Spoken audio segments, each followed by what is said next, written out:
بسم اللہ الرحمن الرحیم۔ اللہ تبارک و تعالیٰ کے پاکیزہ نام سے ابتدا کرتے ہیں جو بہت مہربان اور نہایت رحم والا ہے۔ الحمدللہ بخاری شریف کی تقریباً 30 آیات پر تفصیلی کلام مکمل ہو چکا ہے۔ آپ کو معلوم ہے کہ ہمارے اس پروگرام میں امام بخاری رحمۃ اللہ علیہ کی شہرۂ آفاق تصنیف بخاری شریف میں موجودہ احادیث پر درس دیا جاتا ہے، اور ہم کوشش کرتے ہیں کہ حتی الامکان مستند شروحات کی روشنی میں آپ کے سامنے ان احادیث میں پوشیدہ مقصد رسول صلی اللہ علیہ وسلم کی وضاحت کی جائے۔ اور کیو ٹی وی کے ہمیشہ یہ کوشش رہی ہے، اور الحمدللہ لاکھوں افراد اس کا اعتراف کرتے ہیں اور انکار الحمدللہ کوئی بھی نہیں کرتا کہ جتنا اس چینل نے لوگوں کو قرآن و حدیث کے قریب کیا ہے، اتنا اس سے پہلے کوئی ویسے تو چینلز میں ویسے ہی کام نہیں ہوتا تھا، اور اب بھی الحمدللہ کیو ٹی وی کے برکت سے اگر کئی مقامات پر دینی لحاظ سے کام ہو رہا ہے تو اس میں پھر بھی کیو ٹی وی سر فہرست ہے۔ اور الحمدللہ ہم نے قرآن عظیم پر بھی کلام کیا، قرآن عظیم پر مشتمل درس قرآن کا اہتمام ہوا، اور پورے قرآن کی تفسیر آپ نے سماعت فرمائی۔ اور اب ارادہ یہی ہے کہ اللہ تبارک و تعالیٰ کے پیارے حبیب کریم صلی اللہ علیہ وسلم کے وہ فرمان عالی شان جو کتب میں موجود ہیں اور صدیوں سے موجود ہیں، لیکن ہمارے مسلمان بھائی اتنا وقت نہ نکال پائے کہ ان کو باقاعدہ پڑھتے، پھر شروحات کی روشنی میں انہیں اچھی طرح سمجھتے، پھر سمجھنے کے بعد اپنا محاسبہ کرتے اور اپنے قول میں، فعل میں، عمل میں، سوچ میں، فکر میں کوئی انقلاب پیدا کرتے۔ تو ہم نے احادیث کریمہ کے درس کا سلسلہ بھی شروع کیا تاکہ یہ جو کمی ہم میں ایک طویل عرصے تک موجود تھی اس کمی کا ازالہ بھی ہو جائے، اور جو ہم نے کوتاہیاں کی اس کا تدارک ہو، اور لوگوں میں قرآن اور حدیث سمجھنے کا ایک شوق بیدار ہو جائے۔ اور اس کے بعد انشاءاللہ جب ہم اس پہ غور و تفکر کرنے کے بعد اپنی عملی حالت کو تبدیل کرنے کی کوشش کریں گے تو ضرور اللہ تبارک و تعالیٰ کی طرف سے مزید برکات کے مستحق ہوں گے۔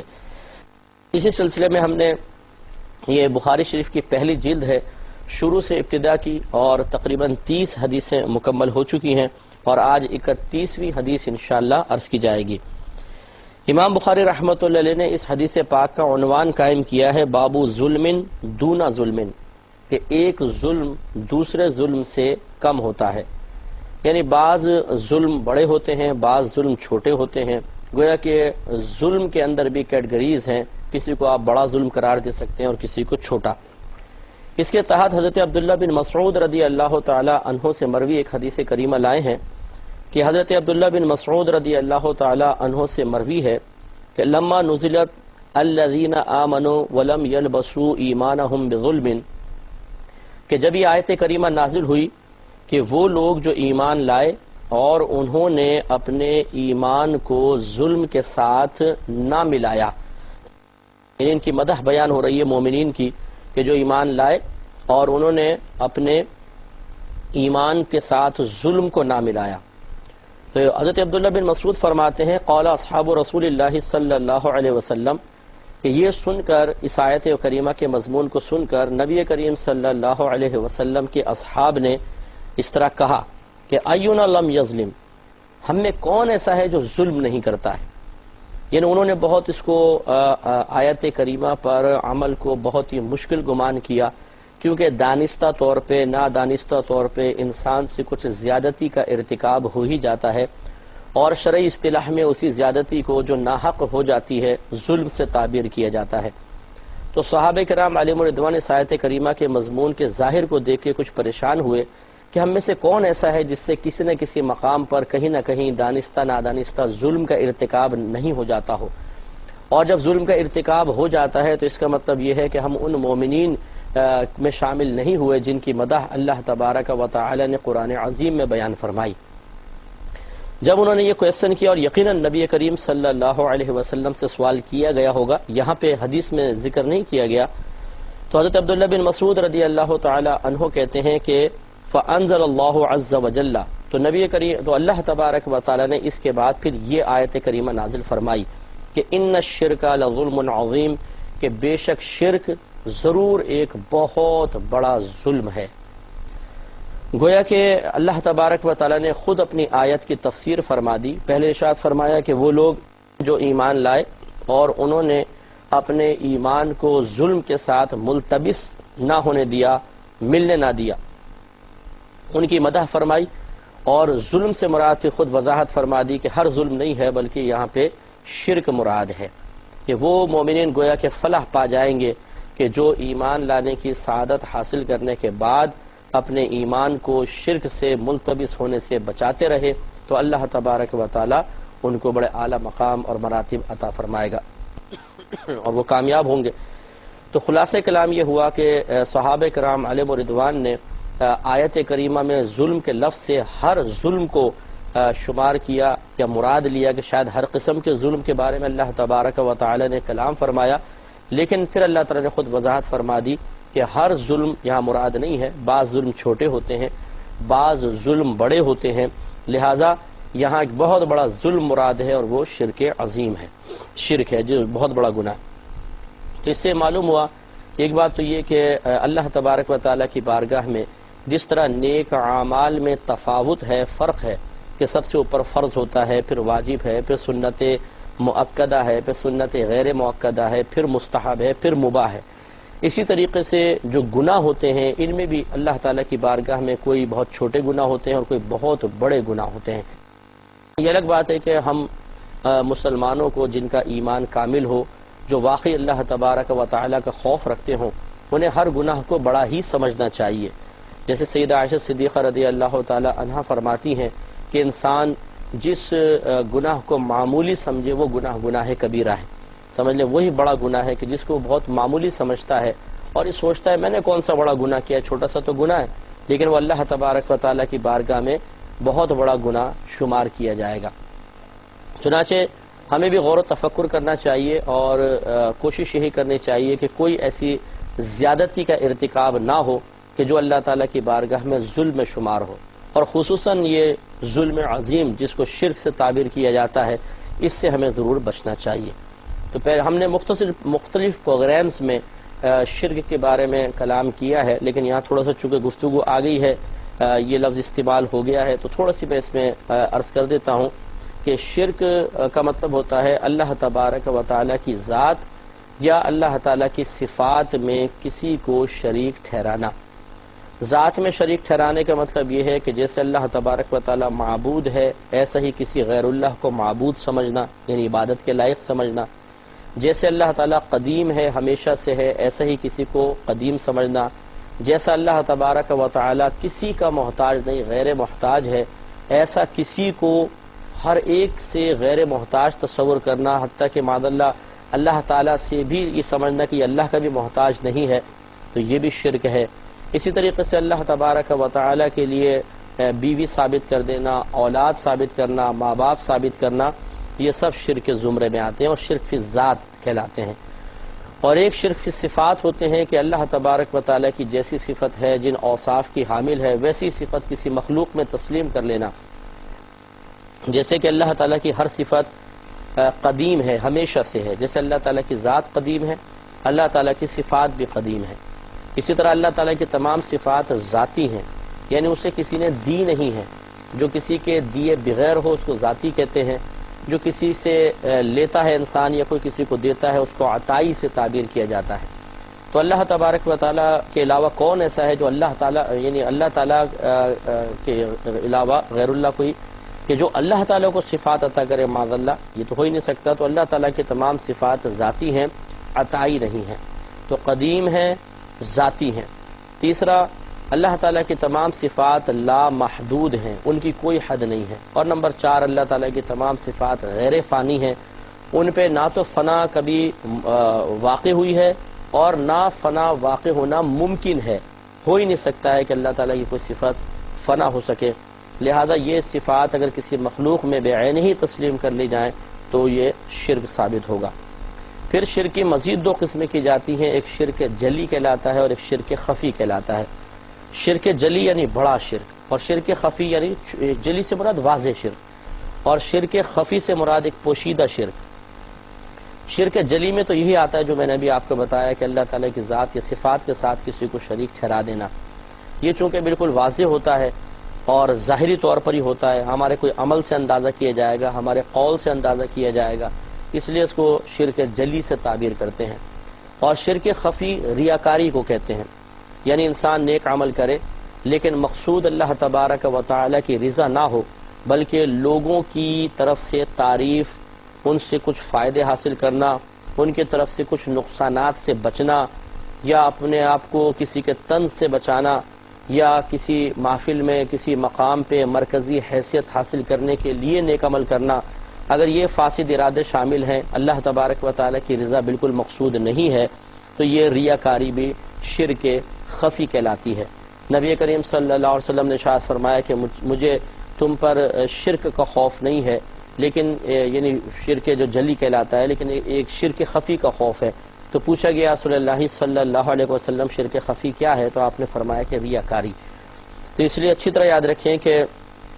کوئی بھی عمل ہمیں مخلوق کو دکھانے کے لیے، اپنی واہ واہ کے لیے، اپنی تعریف کے لیے، یا کسی محفل یا کسی مجلس میں مرکزی حیثیت حاصل کرنے کے لیے ہرگز اختیار نہیں کرنا چاہیے،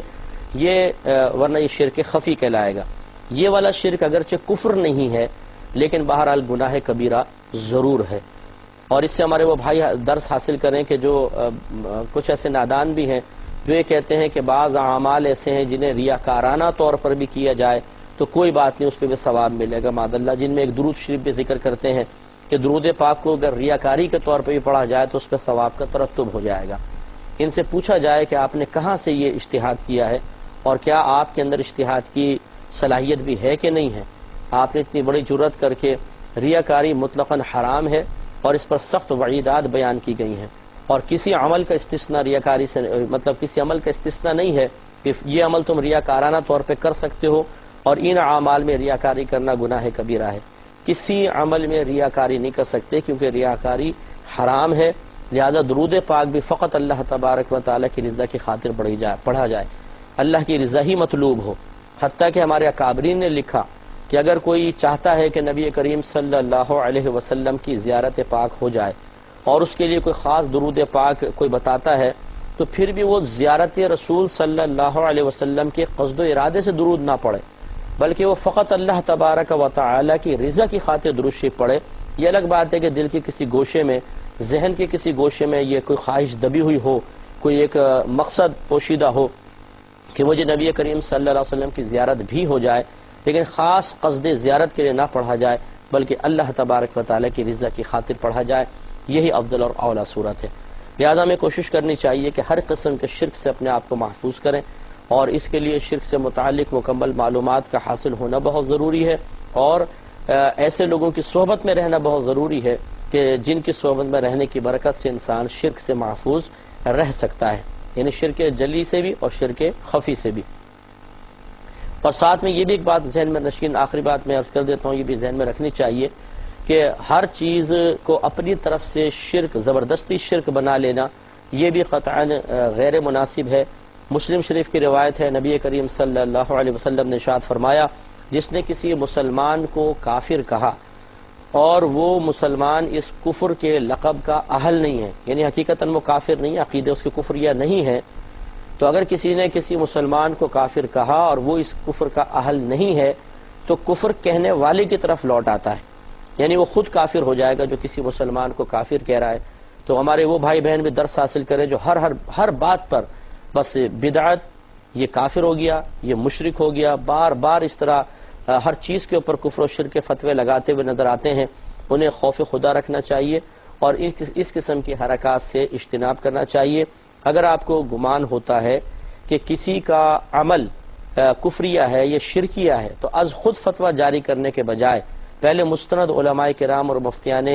دین سے آپ رجوع کریں، ان سے پہلے مسئلہ معلوم کریں، اس کے بعد پھر اس شخص کی آپ اصلاح کرنے کی کوشش کریں۔